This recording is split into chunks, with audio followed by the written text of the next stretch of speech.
چین میں آج کل اناج کے گوداموں میں یہ روبوٹس دوڑتے پھرتے نظر آ رہے ہیں، لیکن یہ یہاں پہ کر کیا رہے ہیں؟ جب وقت گزرنے کے ساتھ ساتھ چائنا میں جو ایگریکلچر کی پریکٹسز ہیں وہ یکسر تبدیل ہو رہی ہیں. ہائی ٹیک جو ایگریکلچر ہے وہ ہمیں نظر آ رہا ہے. یہاں پہ فصلوں کی کاشت سے لے کر ان کی کٹائی سے لے کر آگے ان کی جو سٹوریج ہوتی ہے مختلف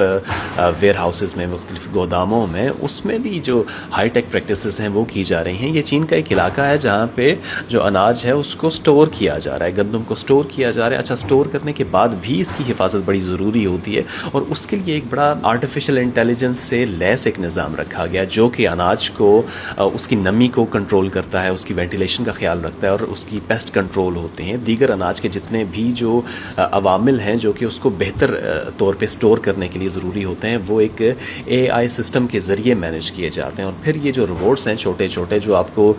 دوڑتے پھرتے ادھر ادھر نظر آ رہے ہیں، یہ کیا کرتے ہیں جناب؟ یہ اناج کا، جیسے اناج کو آپ نے ڈمپ کیا کسی بھی ویئر ہاؤس میں اور اس کی مختلف ڈھیریاں لگ گئیں، اور ان کو اب لیول کرنے کے لیے، اناج کو لیول کرنے کے لیے اب جو مینول پریکٹسز ہیں وہ اب نہیں کی جا رہی ہیں، بلکہ یہ جو روبوٹس ہیں یہ اسپیشلائزڈ ہیں کہ آپ کا جو اناج ہے اس کو لیول کریں. تو یہ جو ہمیں ادھر ادھر بھاگتے پھرتے نظر آ رہے ہیں یہ اناج کو لیول کر رہے ہیں. اور اسی طرح کی دیگر دوسری پریکٹسز جو پوری یہ چین ہے ایگریکلچر کی، ویلیو چین، اس میں امپلائی کی جاتی ہے، اور ہیومن جو ایفرٹ ہے اس کو کم کیا جا رہا ہے، جو آٹومیٹڈ سسٹمز ہیں ان کو زیادہ کیا جا رہا ہے. اور یہ صرف ایک چین کے علاقے میں نہیں ہے بلکہ مختلف شہروں میں، دیہات میں، کاؤنٹیز میں، ہر جگہ پہ، ہر لیول پہ یہ جو ہائی ٹیک پریکٹسز ہیں یہ اپنائی جا رہی ہیں. سو جناب یہی وجوہات ہیں کہ چائنا کی جو آبادی دنیا کا 20% بنتی ہے اور اس کے پاس قابل کاشت رقبہ صرف دنیا کا 10 یا 11% ہے. اب 10 یا 11% سے دنیا کی 20% آبادی کو پالنا یہ اب ایک بڑا ٹف مرحلہ ہے، لیکن